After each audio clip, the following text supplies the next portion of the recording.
Hello students, कैसे हैं आप लोग। आई होप आप लोग सब बढ़िया होंगे घर पे।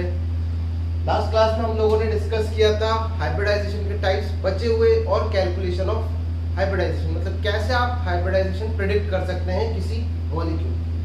ठीक, तो वहीं पर मैंने दो क्वेश्चन दिए थे, एक था NO2 माइनस और एक था ClO3 माइनस। आई गेस यही क्वेश्चन थे। NO2 माइनस तो डिस्कस हो गया था, हाँ NO2 प्लस था, NO2 प्लस था शायद, जो भी था आप लोग देख लेना। एक ClO3 माइनस था और एक NO2 प्लस था। तो चलो देख लेते हैं कि हाइब्रिडाइजेशन, ओ याद आया NO2 प्लस नहीं था, हाँ याद आ गया, वो था NOF3। क्या था? NOF3 था। तो यहाँ पर है ClO3 माइनस और NOF3। तो चलो सबसे पहला पॉइंट फाइंड आउट करो, क्या? Central atom. क्या फाइंड आउट करोगे आप लोग? Central atom. तो हमें पता है यहाँ पर क्लोरीन है और यहाँ पर नाइट्रोजन है।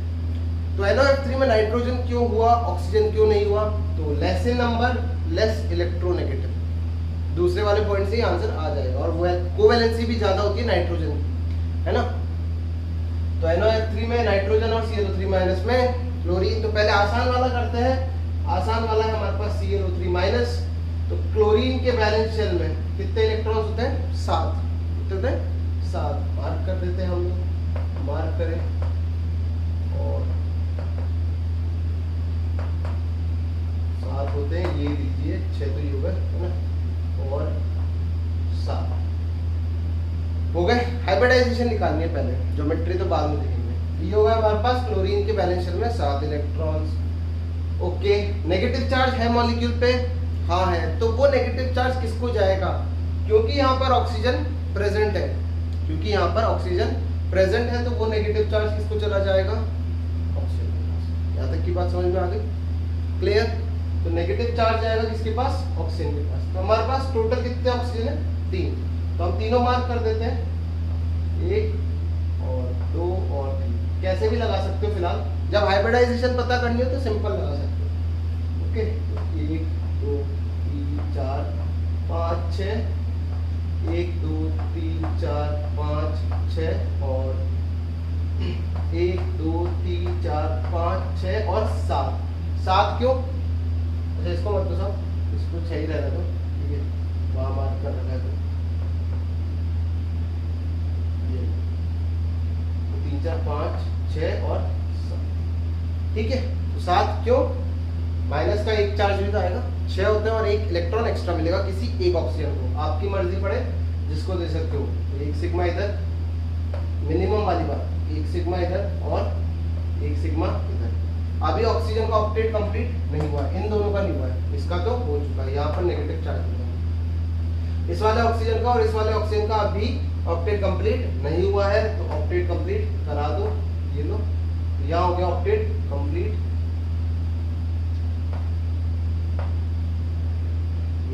ऑक्टेट कंप्लीट हो गया। ऑब्वियसली कौन सा बॉन्ड? सिग्मा, सिग्मा और सिग्मा, और ये क्या हो गया? पाई, पाई और एक लोन पेयर। निकाल लेते हैं हाइब्रिडाइजेशन, है ना। हाइब्रिडाइजेशन क्या आ जाएगी भैया? हाइब्रिड ऑर्बिटल्स आ जाएंगे कितने टोटल?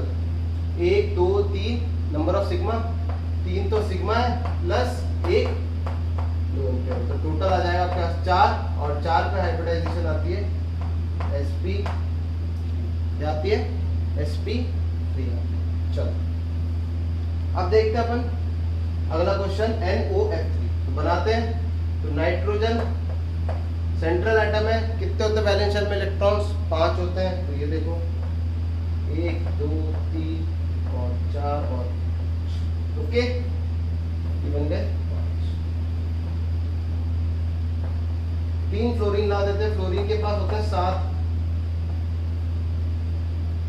फ्लोरीन के पास कितने होते हैं? 7। ये लो,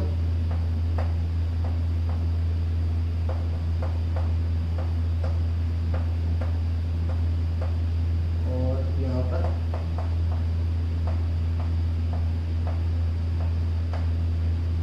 है ना, और एक ऑक्सीजन भी, एक ऑक्सीजन भी है, तो ऑक्सीजन यहाँ पर। ऑक्सीजन के पास कितने होते हैं?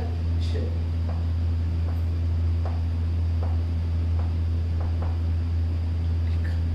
ऑक्सीजन गैस कितने होते हैं? श्योर। तो बनाते हैं बॉन्ड्स, एक बॉन्ड ये रहा, एक बॉन्ड ये रहा और एक बॉन्ड ये रहा। अब यहाँ पर जो गलती सब करते हैं वो देख लो एक बार, यहाँ बना देते हैं इस तरीके से 2 डबल बॉन्ड। सही?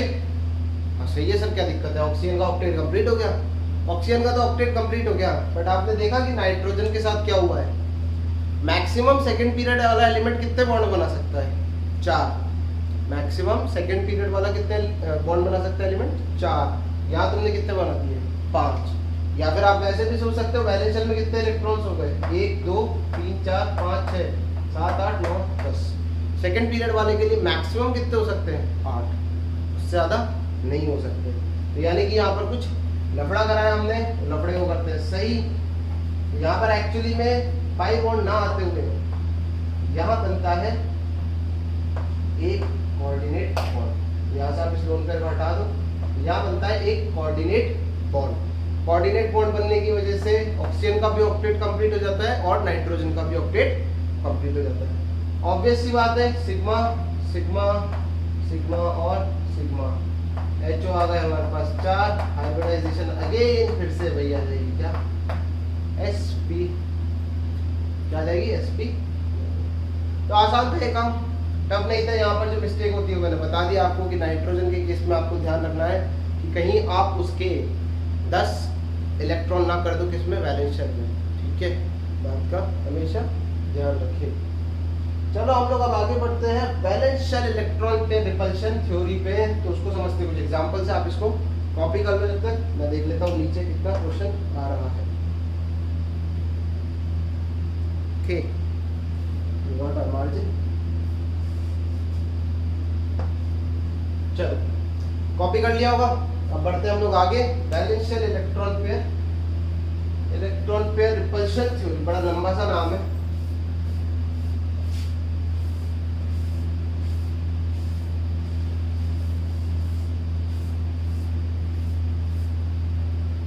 कुछ लंबे से नाम को समझते हैं, पहले मैं लिख देता हूँ नाम। एनसीईआरटी में भी डिस्क्राइब है। ये है हमारे पास valence shell electron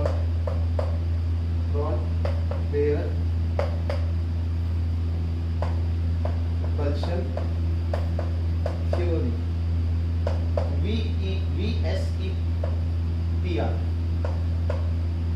valence shell electron pair repulsion theory. ठीक, तो जो लिखा हुआ है उसी के बारे में बात करने वाले हैं। क्या बात करने वाले हैं? एक्चुअली हम लोग यहाँ से कंपेयर करेंगे बैलेंस शेल के अंदर पड़े हुए इलेक्ट्रॉन्स के बीच का रिपल्शन। क्या मतलब? उसको भूल जाओ, अभी क्या लिखा हुआ है इसके बारे में हम बाद में डील करते हैं। इसकी जरूरत क्या पड़ती है पहले वो समझो। ठीक, इसकी क्या जरूरत पड़ती है वो समझो। तो मैं 3 एग्जांपल लेता हूँ। 3 में हमारे पास आता है सबसे पहले CH4, फिर लेते हैं NH3 और फिर ले लेते हैं ठीक।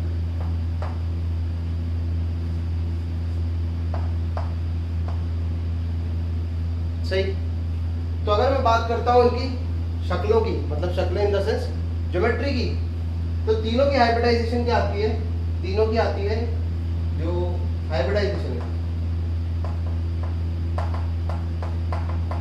इसकी भी आती है,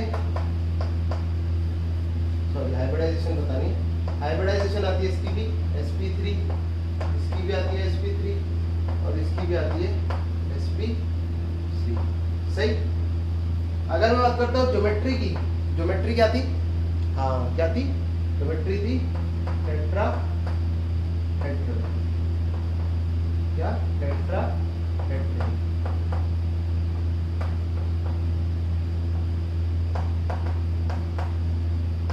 टेट्राहेड्रल। ओके, तीनों की ज्योमेट्री क्या थी? टेट्राहेड्रल। इस ज्योमेट्री को अपन ने बोल दिया कौन सी ज्योमेट्री? Electronic geometry. क्या बोला हमने इसको? नाम दिया इलेक्ट्रॉनिक ज्योमेट्री। बनाते है ना, बनाते हैं। इलेक्ट्रॉनिक ज्योमेट्री कैसे दिखती है? तो कार्बन, हाइड्रोजन, हाइड्रोजन, हाइड्रोजन और हाइड्रोजन, इधर नाइट्रोजन,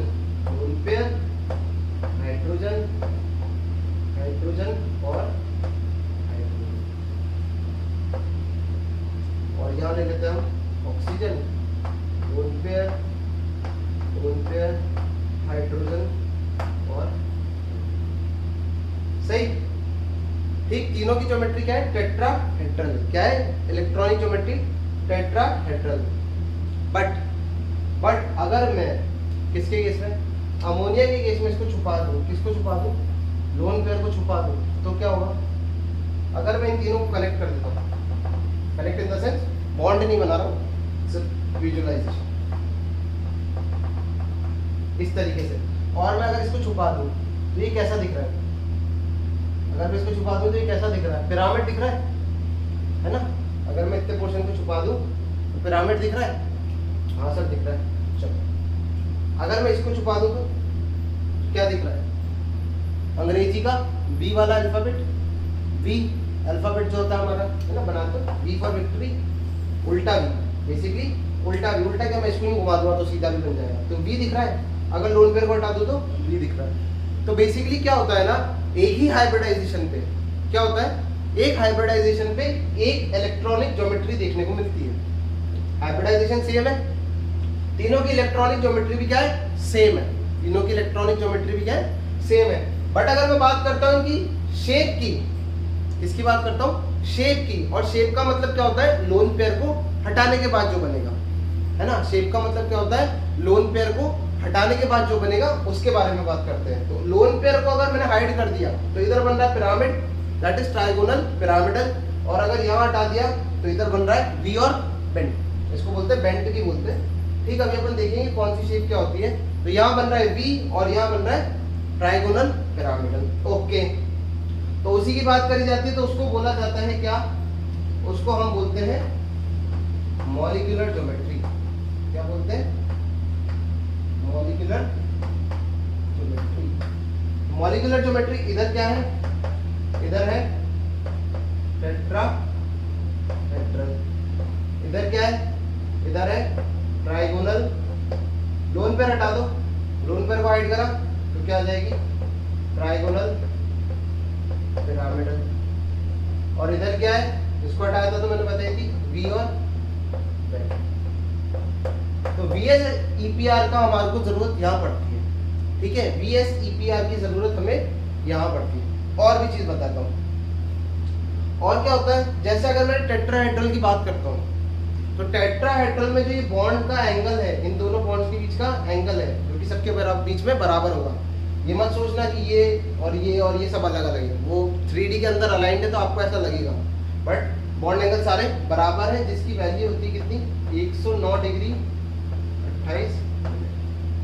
ठीक, कितना होता है? 109 डिग्री 28 मिनट अगर टेट्राहेड्रल है तो। यहाँ पर अगर मैं बात करता हूँ किसकी, बॉन्ड एंगल की अगर बात करता हूँ तो बॉन्ड एंगल ये होगा, दो बॉन्ड्स के बीच का एंगल। लोन पेयर को मत घसीट लेना, बेचारा गरीब आदमी होता है, वो बॉन्ड एंगल में पार्टिसिपेट नहीं करता। तो अगर मैं यहाँ पर बॉन्ड एंगल की बात करता हूँ तो जो देखा जाता है अकॉर्डिंग टू ज्योमेट्री टेट्राहेड्रल के हिसाब से तो 109 डिग्री 28 मिनट होना चाहिए था। ठीक है, 109 डिग्री 28 मिनट होना चाहिए टेट्राहेड्रल के अकॉर्डिंग। बट यहाँ पर क्या है, एक लोन पेयर आ गया जिसकी वजह से कुछ ऐसा होता है कि बॉन्ड एंगल में चेंज आ जाता है और बॉन्ड एंगल हो जाता है कुछ 107.5 डिग्री। ठीक, क्या होता है ऐसा? अभी वो VS EPR यही बताएगा आपको, 107.5 डिग्री।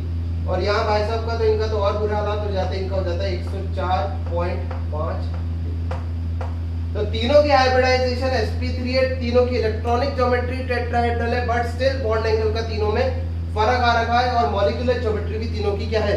अलग अलग। तो इलेक्ट्रॉनिक ज्योमेट्री कौन सी होती है? इलेक्ट्रॉनिक ज्योमेट्री वो होती है जिसके अंदर लोन पेयर को भी हम लोग शेप के अंदर पार्टिसिपेट करवाते हैं। इलेक्ट्रॉनिक यानी कि इलेक्ट्रॉन्स, समझ में आ रही है? इलेक्ट्रॉनिक मतलब इलेक्ट्रॉन्स, यानी कि आपको इलेक्ट्रॉन्स को इंक्लूड करके बतानी है ज्योमेट्री। जबकि मॉलिक्यूलर ज्योमेट्री का मतलब है आपको लोन पेयर हटा के, किसको हटा के? आपको लोन पेयर हटा के बनने वाला जो शेप है वो बता। ठीक, तो ये तो था सिर्फ एक एग्जांपल के थ्रू समझने वाली बात। अब आ जाते हैं कुछ पॉइंट्स पे कि VS EPR क्या कहते हैं। तो मैंने ये समझाया कि हम क्यों पढ़ने वाले हैं, क्या जरूरत पड़ी VS EPR और क्या बताती है। ठीक, अब बात कर लेते हैं हम लोग कुछ पॉइंट्स की। तो पॉइंट पहला आता है इंपॉर्टेंट पॉइंट में, by using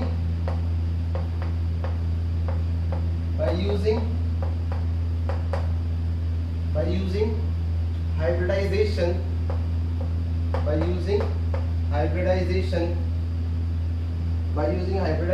we can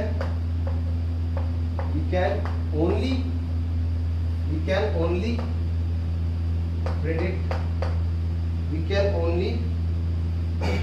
predict electronic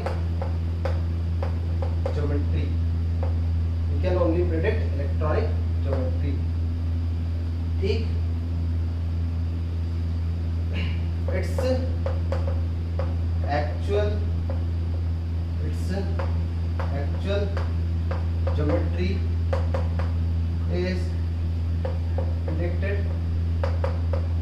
predicted by actual geometry predicted नहीं, statement change कर लो. Its actual geometry depends on the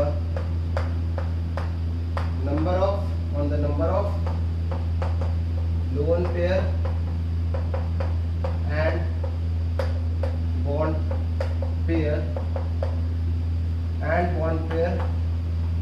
present in. ठीक, तो पहला पॉइंट कहता है कि हाइब्रिडाइजेशन से हम लोग इलेक्ट्रॉनिक ज्योमेट्री बता सकते हैं, बट अगर मॉलिक्यूलर ज्योमेट्री या फिर शेप की बात की जाए तो हम लोग वो प्रेडिक्ट नहीं कर सकते. उसके लिए हमें चाहिए कि उसमें कितने नंबर ऑफ लोन पेयर्स है और कितने नंबर ऑफ बॉन्ड पेयर्स है. क्यों? लोन पेयर का नंबर से भी फर्क है. यहाँ एक लोन पेयर था तो ट्राइगोनल पिरामिडल, यहाँ दो लोन पेयर हुए तो वी और पेंटागन. बात समझ में आ रही है? तो इसका भी एक मैटर करेगी ये चीज भी कि आपके पास नंबर ऑफ लोन पेयर्स कितने हैं, नंबर ऑफ बॉन्ड पेयर्स कितने हैं, ताकि हम उस मॉलिक्यूल की एक्चुअल शेप बता पाए. शेप का मतलब क्या है? लोन पेयर हटाने. शेप का मतलब क्या है? लोन पेयर हटाने के बाद की ज्योमेट्री. ओके, चलो सेकंड पॉइंट आ जाते हैं. जो सेकंड पॉइंट है वो सबसे ज्यादा इंपॉर्टेंट है इसका.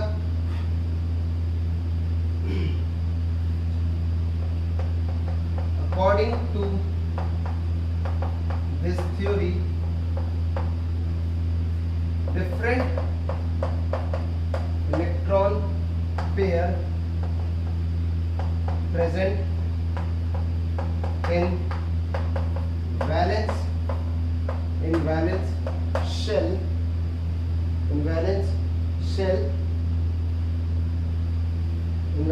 of central atom and repulsion, CA का मतलब central atom and repulsion order is. Repulsion का जो ऑर्डर आता है वो हमारे पास आ जाता है कुछ इस तरीके का. देखो हमारे पास किसी सेंट्रल एटम में क्या क्या होता है? लोन पेयर और बॉन्ड पेयर. क्या क्या होता है? एक लोन पेयर और एक बॉन्ड पेयर. इसको बोलते हैं बॉन्ड. बॉन्ड में इलेक्ट्रॉन प्रेजेंट है वो क्या है? Bond pair. जो बॉन्ड में इलेक्ट्रॉन प्रेजेंट है वो बॉन्ड पेयर है. जो सर पे इलेक्ट्रॉन प्रेजेंट है वो लोन पेयर. ठीक, तो दो चीजें होती हैं. तो जो सबसे ज्यादा रिपल्शन होता है वो होता है लोन पेयर और लोन पेयर के बीच. फिर होता है हमारे पास लोन पेयर और बॉन्ड पेयर के बीच, और फिर होता है हमारे पास बॉन्ड पेयर और बॉन्ड पेयर. ठीक, लोन पेयर फिर लोन पेयर बॉन्ड पेयर, और फिर हमारे पास आता है बॉन्ड पेयर और बॉन्ड पेयर के बीच. ठीक, उसके अलावा अगर मैं बात करता हूं एक और point, the order of repulsion for different bond pairs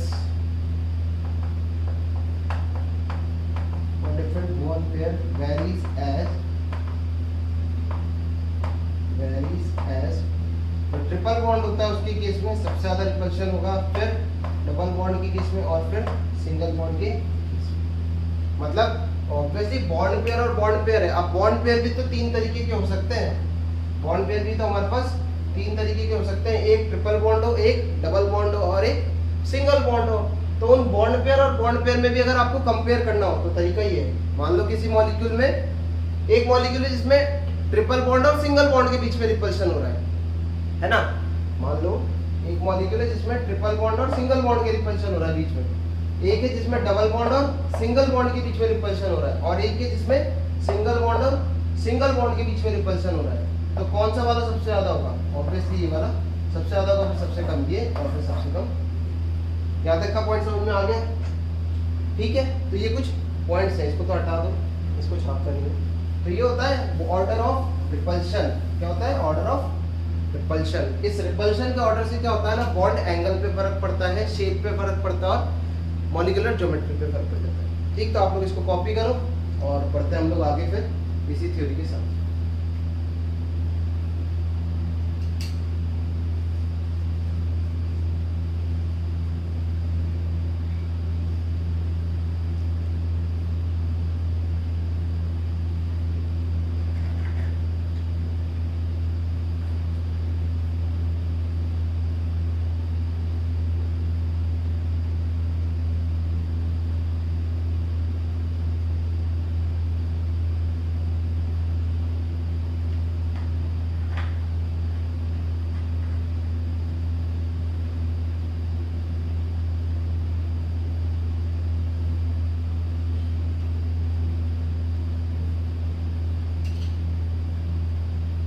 चलो आगे और पॉइंट देखते हैं इसके।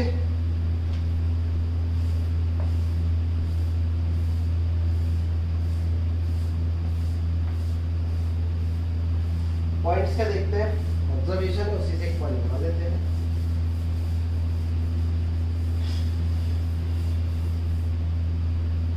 पॉइंट है हमारे पास 1 2 3 4 चौथा पॉइंट। द फोर्थ पॉइंट आता है, that is your if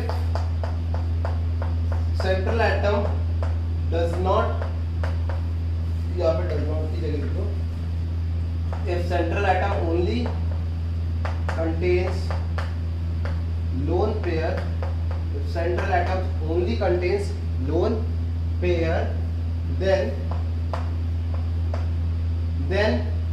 actual geometry is same as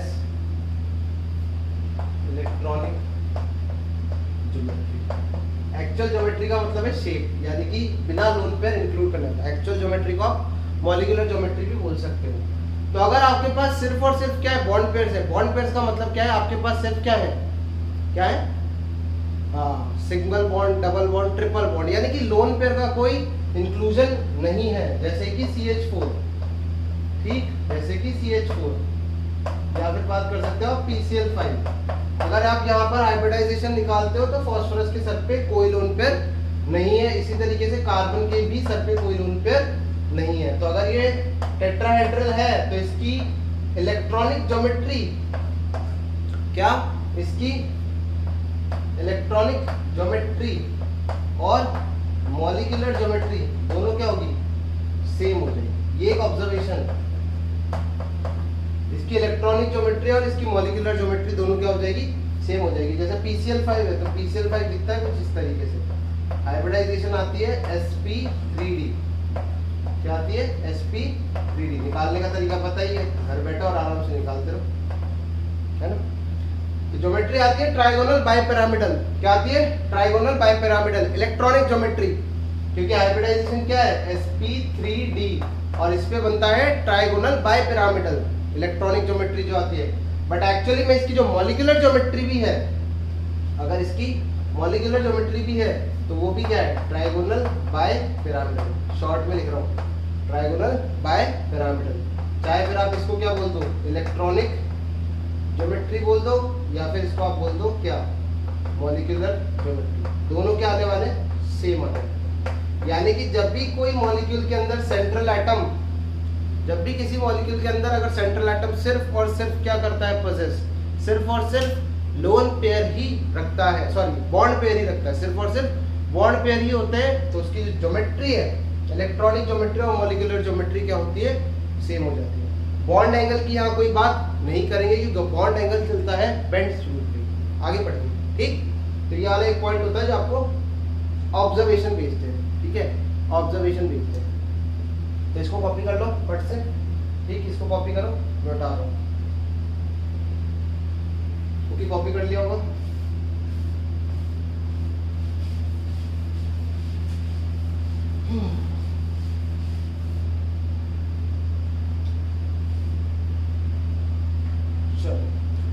point देखते हैं। और अगला पॉइंट क्या कहता है हमारे पास,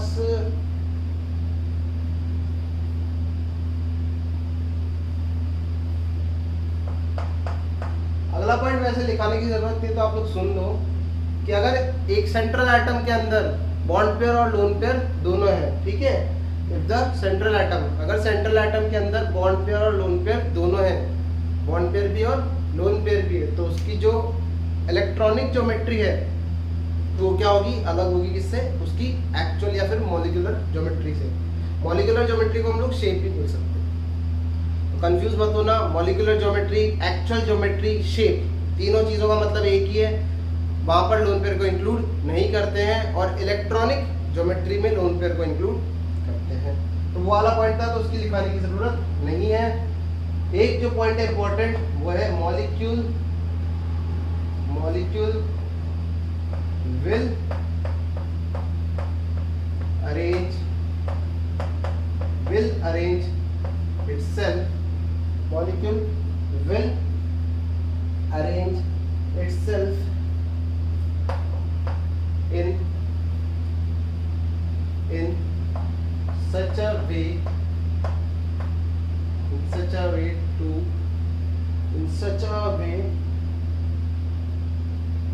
that repulsion, in such a way that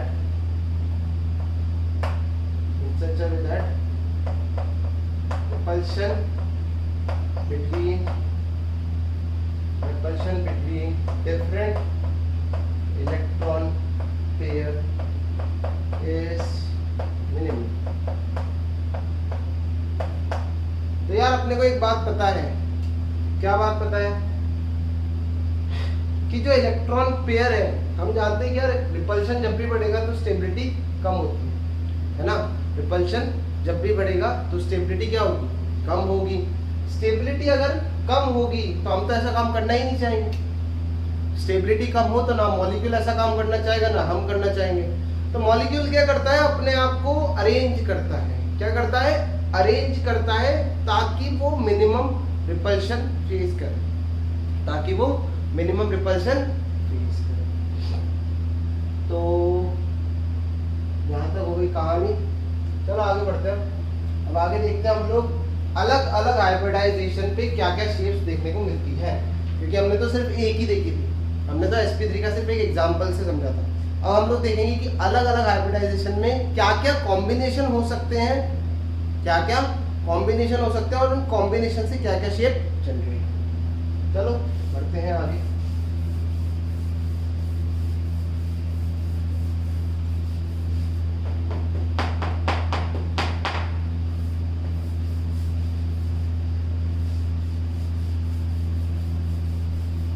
चलो आगे बढ़ते हैं। अब देखो हमारे पास मिनिमम 2 नंबर ऑफ आपको सिग्मा बॉन्ड्स रखने ही पड़ेंगे, क्योंकि बॉन्ड एंगल की जो पॉसिबिलिटी है वो तभी होती है। हमेशा ध्यान रखना, अगर आप बॉन्ड एंगल की बात कर रहे हो तो किसी 2 बॉन्ड्स के बीच का एंगल है ना। एंगल का मतलब ही क्या होता है, किसी 2 लाइंस के बीच का एंगल। जब आप बॉन्ड एंगल की बात कर रहे हो तो किसी 2 बॉन्ड के बीच का एंगल होता है। इसीलिए जब भी हाइब्रिडाइजेशन का डिस्कशन होगा तो कम से कम आपको 2 सिग्मा बॉन्ड तो देखने ही पड़ेंगे। कम से कम 2 सिग्मा बॉन्ड तो देखने ही पड़ेंगे। तो चलो स्टार्ट करते हैं। हेडिंग क्या है वो देख लेते हैं एक बार। जैसे हेडिंग तो कुछ है नहीं अब खास,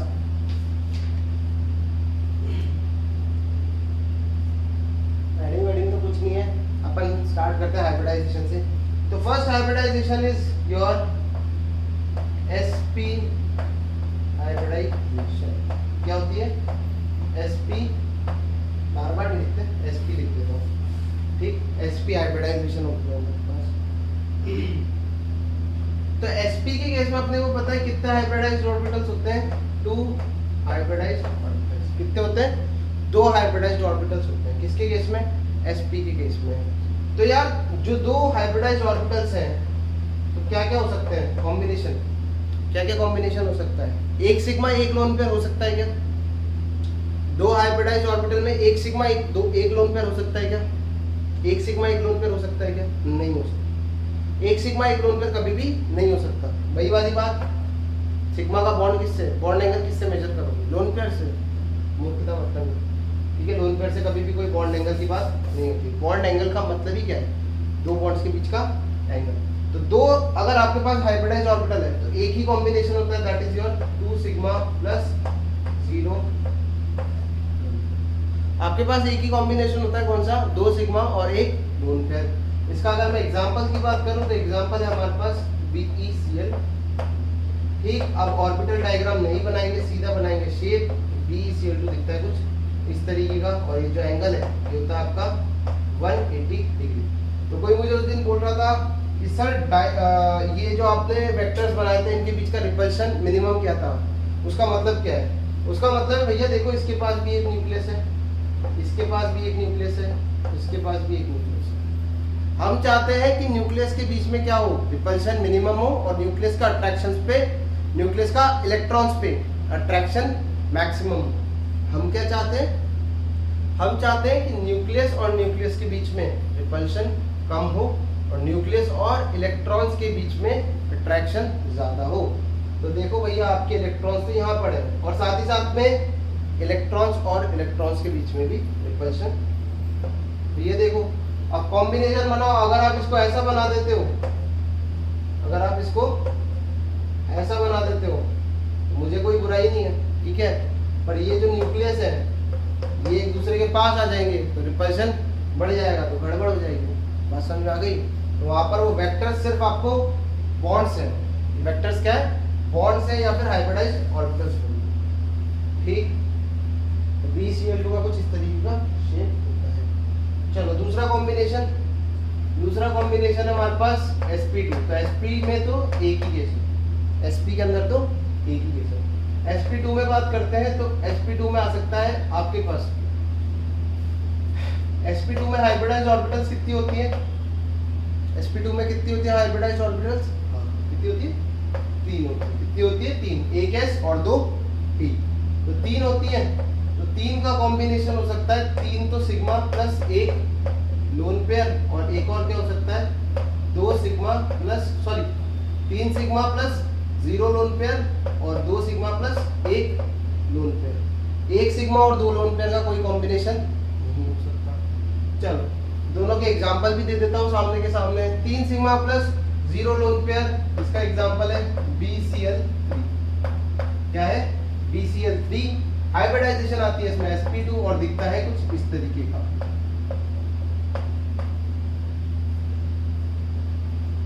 इस तरीके का दिखता है BeCl3। ओके, और जो ये एंगल है, ये जो बॉन्ड एंगल, ये कितना होता है 120 डिग्री। क्या होता है 120। 2 सिग्मा प्लस 1 लोन पेयर का कॉम्बिनेशन होता है हमारे पास। वैसे तो SO2 SO3 ले सकते हैं, बट अगर कोई एग्जांपल हो तो देखते हैं। SO2 ये, तो हमारे पास जो 2 सिग्मा और 1 लोन पेयर का एग्जांपल है दैट इज योर SO2। तो अगर आप SO2 की हाइब्रिडाइजेशन निकालते हो, और जो कि मुझे विश्वास है आप निकाल लोगे, तो आती है sp2। क्या आती है, sp2, और ये दिखता है कुछ इस तरीके, इस तरीके का दिखता है। जो शेप बनता है इसको अपन क्या बोलते हैं, बी और पेंट। क्या बोलते हैं, बी और पेंट। वो तो अभी भी क्या है आपका, इसको तो आप बोल सकते हो this is your trigonal planar. ये तो अभी भी आपका क्या है, ट्राइगोनल प्लेनर ही है। ये बनता है आपका वी और बेंट। खास बात यहाँ पर होती है कि जो ये एंगल है वो क्या होता है 120 से कम हो जाता है। ये जो एंगल है वो क्या हो जाता है 120 से कम हो जाता है। अब कम क्यों होता है वो समझो। देखो यहाँ पर भी क्या है, इलेक्ट्रॉन्स तो है इसे, यहाँ पर भी इलेक्ट्रॉन्स तो है, ठीक। तो अभी अपन ने एक ऑर्डर लिखा था, ऑर्डर था लोन पेयर के बीच में सबसे ज्यादा रिपल्सन, फिर लोन पेयर बॉन्ड पेयर के बीच में, और फिर बॉन्ड पेयर और बॉन्ड पेयर के बीच। सही। तो यहाँ क्या होने वाला है एक्चुअली, इस लोन पेयर और इस बॉन्ड पेयर के इलेक्ट्रॉन्स के बीच में क्या होगा, रिपल्शन होगा। क्या होगा, रिपल्शन होगा। रिपल्शन होगा तो दूर जाना चाहेंगे, रिपल्शन होगा तो दूर जाना चाहेंगे। तो ये दोनों क्या करेंगे, पास आएंगे, ताकि इस लोन पेयर और बॉन्ड पेयर के रिपल्शन को क्या कर दें, कम कर दें। क्या कर दें, कम कर दें। यहाँ पर हो रहा है LP BP, लोन पेयर और बॉन्ड पेयर का रिपल्शन। बट अगर मैं इन दोनों के बीच में बात करूं तो यहाँ हो रहा है हमारा लोन पेयर और यहाँ हो रहा है हमारा बॉन्ड पेयर और बॉन्ड पेयर का रिपल्शन। क्या समझ आ रही बात? यहाँ तो हो रहा है लोन पेयर और बॉन्ड पेयर के बीच में रिपल्शन, यहाँ हो रहा है बॉन्ड पेयर और बॉन्ड पेयर के बीच में रिपल्शन। कौन डोमिनेट करेगा? कौन डोमिनेट करेगा? लोन पेयर और बॉन्ड पेयर के बीच का रिपल्शन डोमिनेट करेगा। डोमिनेट करने का मतलब क्या है? ये इसको दबा देगा। क्या कर देगा? इसको भगा देगा, इन दोनों को पास भेज देगा ताकि इसका डिस्टेंस इससे क्या हो जाए? थोड़ा ज्यादा हो जाए। क्या हो जाए? हाँ, थोड़ा ज्यादा। बात समझ में आ गई है ना? बात समझ में आ गई होगी कि ये इनको क्या करेगा? प्रेशराइज कर देगा, ऐसे दबा देगा। तुम दूर जाओ मेरे से, क्या करो तुम? दूर चल जाओ। ऐसा है ना? और अगर ये ऐसा है इस तरीके से तो इसको दबा देगा, तुम दूर चल जाओ मेरे से।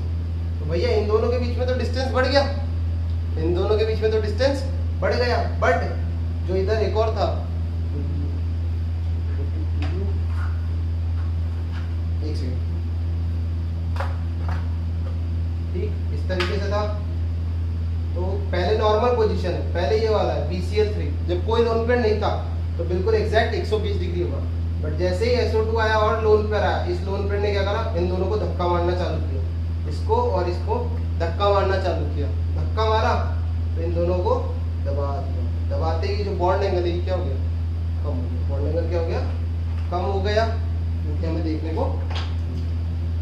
ओके, तो ये bond angle less than 120 degree होगा। कितनी वैल्यू होगी? ये सब एक्सपेरिमेंटल डेटा होता है। अगर मैंने 107 लिखा था और 104.5 लिखा था, वो सब एक्सपेरिमेंटल डेटा है। अगर H2O के लिए 104.5 है तो H2S के लिए 104 होगा नहीं, नॉट प्रेडिक्टेबल। क्योंकि अगर आगे पढ़ेंगे बॉन्ड एंगल पे कि बॉन्ड एंगल की कहानी क्या होती है। तो यहाँ पर आता है आपके पास बी और बेंट शेप। चलो तीसरे पे चलते हैं। तीसरा आता है हमारे पास हाइब्रिडाइजेशन sp3। हाइब्रिडाइज्ड ऑर्बिटल की संख्या होती है यहाँ पर 4। कितनी होती है? 4।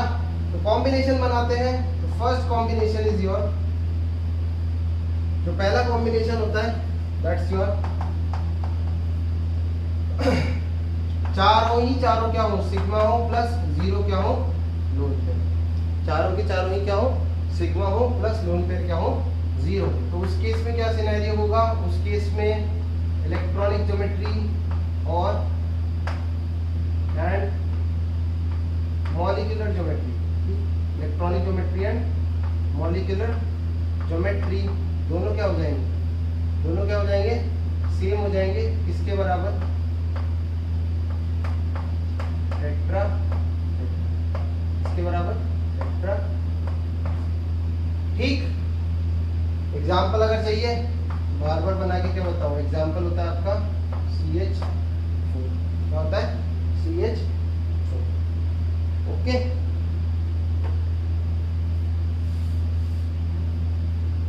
अब समझिए। अगला केस ले लेते हैं। बताइए क्या लेंगे? अगला लेंगे 3 सिग्मा प्लस 1 लोन पेयर। तो एग्जाम्पल आ जाता है आपका अमोनिया। एग्जाम्पल कौन है इसका? NH3। दिखता कैसा है? ये लो, तुरंत बना देते हैं। ठीक, कनेक्ट कर दो, लोन पेयर को छुपा दो, लोन पेयर को छुपा दो। मुझे इलेक्ट्रॉनिक ज्योमेट्री आती है, वो तो आती है आपकी अभी भी क्या? टेट्रा हेड्रल। वो तो हमेशा क्या आती है? टेट्रा हेड्रल। बट अगर बात करता हूँ किसकी? मॉलिक्यूलर ज्योमेट्री की। किसकी? मॉलिक्यूलर ज्योमेट्री की। मॉलिक्यूलर ज्योमेट्री क्या आएगी? मॉलिक्यूलर ज्योमेट्री क्या आएगी? हाँ, मॉलिक्यूलर ज्योमेट्री आती है ट्राइगोनल या फिर ट्रायंगुलर पिरामिडल बोलते हैं। ट्रायंगुलर पिरामिड क्या आती है?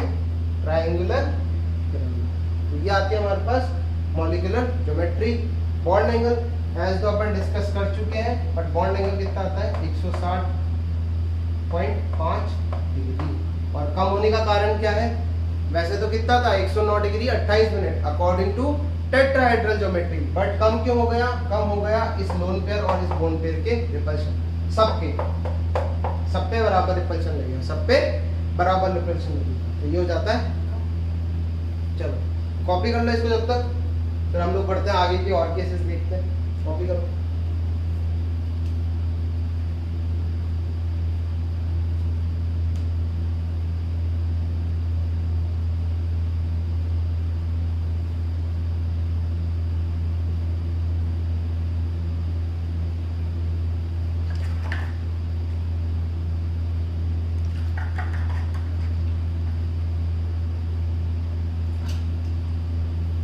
कॉपी कर लिया होगा आप लोगों ने। चलो बढ़ते हैं आगे इसी के अगले केस पर।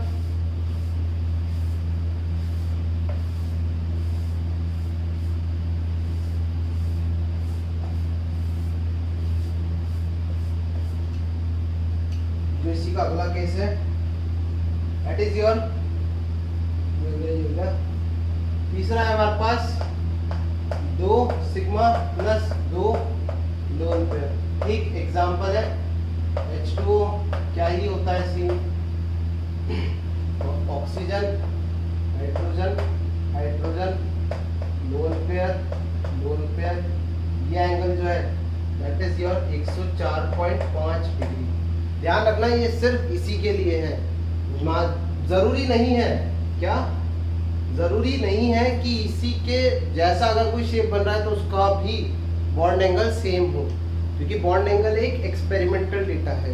ठीक है, हम प्रेडिक्ट नहीं कर सकते कि क्या वैल्यू होगी, तो आपको ध्यान रखना है इसी के लिए है, स्पेसिफिक है। तो जो इलेक्ट्रॉनिक ज्योमेट्री है that is your again tetrahedral, but अगर मैं बात करता हूँ मॉलिक्यूलर ज्योमेट्री की तो वो आती है बी और बेंट मतलब मुड़ा, वो तार नहीं देते, तार को मोड़ देते हैं कभी कभार। ठीक है, तो वैसा कुछ। ओके चलो अगला आता है चौथा। अभी तक 4 ही हो गए, 1 2 3।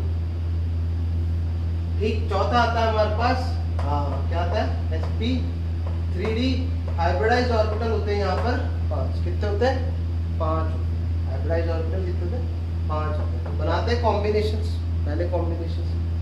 तो पहला कॉम्बिनेशन जो आता है दैट इज योर फर्स्ट जो कॉम्बिनेशन है वो है 5 sigma plus 0 lone pair. Example है इसका, एग्जांपल क्या है, PCl5 में कैसा दिखता है, phosphorus chlorine chlorine chlorine chlorine. अब देखना यहाँ पर एक अलग कुछ केस है, यहाँ पर कहानी थोड़ी सी अलग है। क्या कहानी है वो समझो। जैसा कि हम लोगों ने देखा ना टेट्राहेड्रल या फिर CH4 के केस में, तो जो ये बॉन्ड एंगल होते हैं इन सारी की बात चलती है। तो यहाँ पर ये वाला बॉन्ड एंगल, ये बॉन्ड एंगल, ये और ये चारों जो बॉन्ड एंगल है ये कितने, 109 डिग्री 28 मिनट। कितने? 109 डिग्री 28 मिनट है। ओके, तो अपन यहाँ पर एक चीज कंक्लूड करते हैं, यहाँ है 109 डिग्री और 28 मिनट। बट अगर आप इस स्ट्रक्चर को देखते हो, इस स्ट्रक्चर को या शेप को देखते हो, तो यहाँ पर सारे बॉन्ड एंगल इक्वल नहीं। कहने का क्या मतलब है, कहने का मतलब ये है यहाँ पर कि ये और ये वाला जो बॉन्ड एंगल है ये इक्वल है and that is equals to 120 degree. ठीक, बट अगर मैं इस क्लोरीन का जो ऊपर की तरफ निकला हुआ है और इसके बीच का लेता हूँ तो ये कितना है, कितना है ये 90 डिग्री। कितना है? 90 डिग्री। तो यहाँ पर हम लोग देखते हैं 2 अलग अलग टाइप के देखने को मिलते हैं बॉन्ड एंगल, है ना। यहाँ क्या देखने को मिलता है, 2 अलग टाइप के बॉन्ड एंगल है, एक तो 120 है और एक 90 है। 90 कैसे समझ में आ रहे हो, ये एक प्लेन है और इसके ऊपर और इसके नीचे, तो कितना हो गया, ऊपर वाले का इस प्लेन से कितना एंगल हो गया, 90 डिग्री। कितना हो गया, 90 डिग्री। तो यहाँ पर 2 टाइप के बॉन्ड एंगल है, एक है 90 डिग्री के और एक है 120 डिग्री। तो यहाँ पर वो वाली बात बोली जाएगी कि आपको लोन पेयर को उस तरीके से अरेंज करना है, आपको लोन पेयर की पोजीशन ऐसी रखनी है कि मिनिमम रिपल्शन हो। क्या हो? मिनिमम रिपल्शन हो। बात समझ में आती है, मिनिमम रिपल्शन हो। तो ये तो सिंपल केस था। तो और अगर इसकी इलेक्ट्रॉनिक ज्योमेट्री की बात करते हैं, ठीक है, इलेक्ट्रॉनिक ज्योमेट्री की बात करता हूँ एंड इसकी मॉलिक्यूलर ज्योमेट्री की। मॉलिक्यूलर ज्योमेट्री और इलेक्ट्रॉनिक ज्योमेट्री दोनों क्या आती है आपकी same, that is your trigonal by parabola. जब तक लोन पेयर का इन्वॉल्वमेंट नहीं होगा, जब तक लोन पेयर आएगा नहीं तब तक आपको कोई दिक्कत नहीं होगी। अच्छा, जब तक लोन पेयर नहीं आएगा तब तक कोई दिक्कत। चलो आगे बढ़ते हैं, आगे बढ़ते हैं अब अगले केस पे, दैट इज योर sp3d में ही 4 और 1 का कॉम्बिनेशन। तो सोच के देखो लोन पेयर को कहाँ रखोगे, इनमें से कौन सी पोजीशन पे लोन पेयर को रखना चाहोगे। एक ही लोन पेयर रखना है, तो प्रेडिक्ट करो कि लोन पेयर कहाँ जाएगा।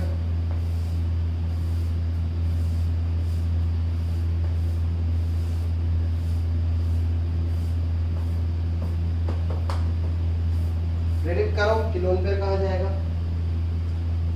इसका एग्जाम्पल SF4 एग्जाम्पल भी देखो। अगला कॉम्बिनेशन आता है हमारे पास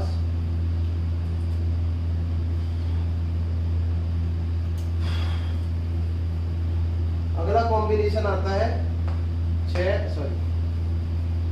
4 sigma plus 1 lone pair, 4 sigma plus 1 lone pair और एग्जाम्पल है इसका SF4। क्या है? SF4। ठीक, तो SF4 में जब आप हाइब्रिडाइजेशन निकालोगे तो आएगी sp3d। क्या आएगी हाइब्रिडाइजेशन? sp3d। तो शेप होगा वो कुछ इस तरीके का होगा। अब लोन पेयर जमाना है, क्या करना है? लोन पेयर जमाना है। तो यहीं से देखते हैं, यहाँ से देखते हैं कि लोन पेयर कहाँ जमा सकते हैं, या फिर अलग से बना लेते हैं, ABCD में बना लेते हैं। B A A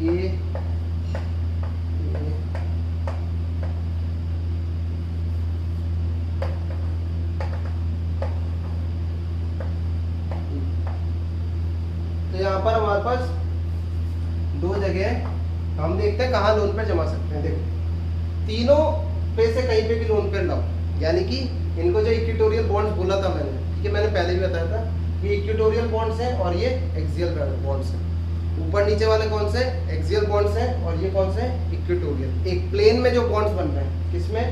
जो एक प्लेन में बॉन्ड्स बन रहे हैं उनको इक्विटोरियल बोला, और जो एक्सिस के अलाउंग बन रहे हैं, याद है जेड एक्सिस के अलाउंग बन रहे हैं, तो ये कौन से बॉन्ड्स है अपने पास? Axial bonds.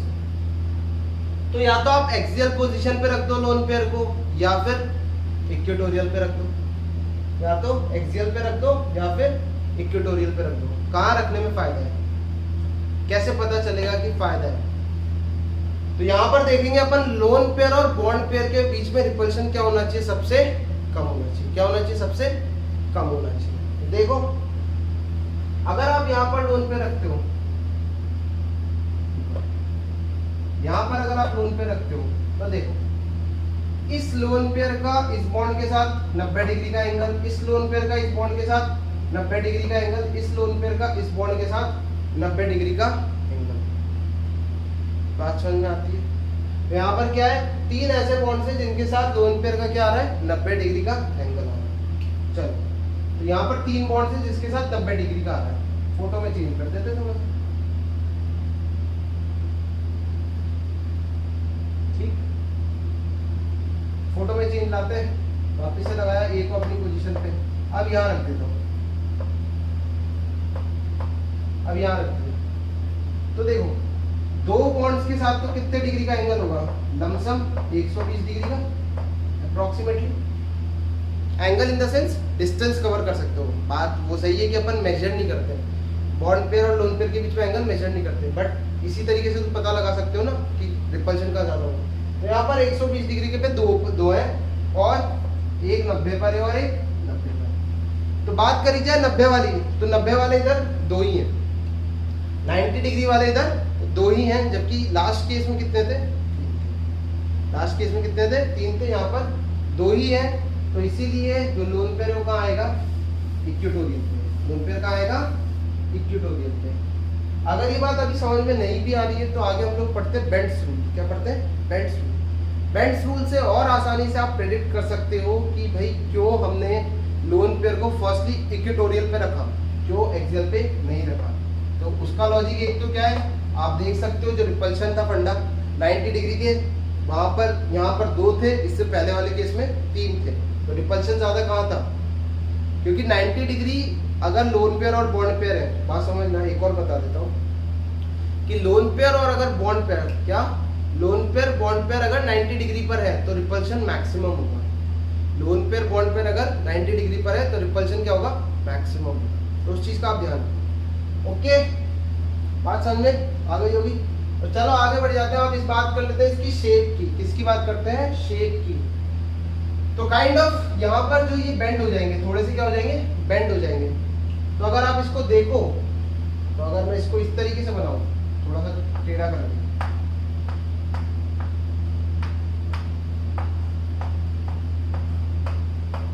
तो आपकी बचपन की यादें ताजा हो जाएंगी और आप बता सकते हो ये किसकी तरह लग रहा है।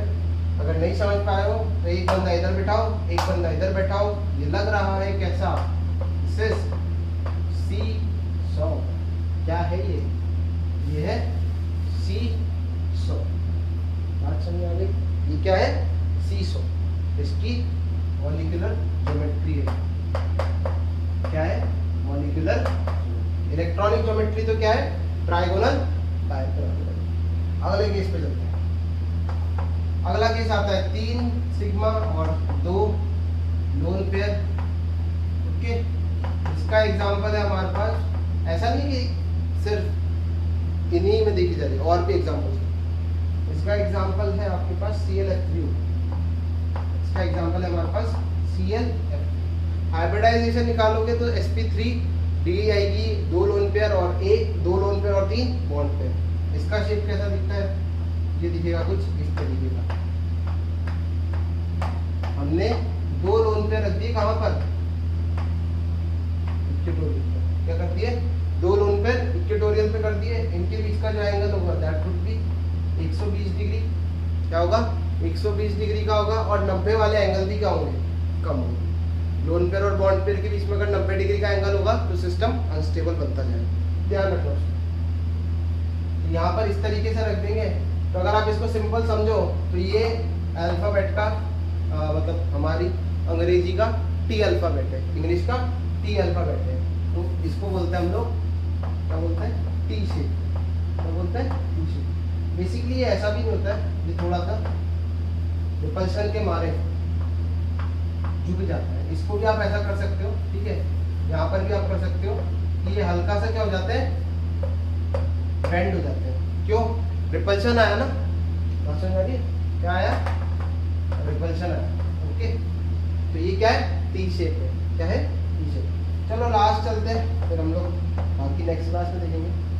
That is your 2 sigma plus 3 lone pair. 2 sigma और 3 लोन पेयर। तो इसका एग्जांपल देखना पड़ेगा। 2 सिग्मा और 3 लोन पेयर के लिए हमारे पास एग्जांपल है XgF2, ठीक, ज़ेनॉन का compound, that was the failure of Lewis. ठीक, तो यहाँ पर है हमारे पास एग्जांपल XgF2 और फोटो बना देता हूँ, यही बना देता हूँ। XgF2 है। हाइब्रिडाइजेशन निकालोगे ज़ेनॉन की तो बड़ा आसान है। कैसे, 8 इनर्ट गैस है तो वैलेंशन में 8 इलेक्ट्रॉन। 8 में से कितने चले गए, सराउंडिंग के कितने एटम्स, जल्दी बोलो, सराउंडिंग के 2 एटम्स। तो 8 में से कितने चले गए, 2 चले गए। 8 में से कितने चले गए, 2 चले गए, बचे 6। कितने बचे, 6। 6 का डिवाइड बाय 2 मतलब 3 लोन पेयर, यानी कि 2 सिग्मा बॉन्ड और 3 लोन पेयर। 2 सिग्मा बॉन्ड और 3 लोन पेयर। अच्छा, मैंने यहाँ पर एक चीज लिखी थी, चलिए, 3 सिग्मा और 2 लोन, सॉरी 2 सिग्मा और 3 लोन पेयर। 2 सिग्मा और 3 लोन पेयर। तो तीनों लोन पेयर को आप कहाँ रख दो, इक्वेटोरियल पे। कहाँ रख दो, इक्वेटोरियल पे रख दो। फोटो दिखेगा कुछ इस तरीके का। और जो शेप आएगा, अगर आप क्या करोगे, इन लोन पेयर को छुपा दो। क्यों, मॉलिक्यूलर ज्योमेट्री प्रिडिक्ट करनी है ना, तो लोन पेयर तो हटाना ही है। तो इसको छुपाया, इसको छुपाया, सीधी लाइन दिख रही है, सही है, सीधी लाइन दिख रही है। और सीधी लाइन का मतलब क्या है, that is your linear. Shape क्या है इसका, लीनियर है। और ये एंगल कितना होगा, 180। ओके, तो that was your about VSEPR। अभी हमारे पास 2 हाइब्रिडाइजेशन और है, उनको भी देखेंगे, और फिर हम लोग देखेंगे कुछ rules, equivalent and non equivalent hybrid orbital का कंसेप्ट। तब तक के लिए आप इसको रिवाइज करो, है ना, और घर पे रहो, stay home stay safe, bye.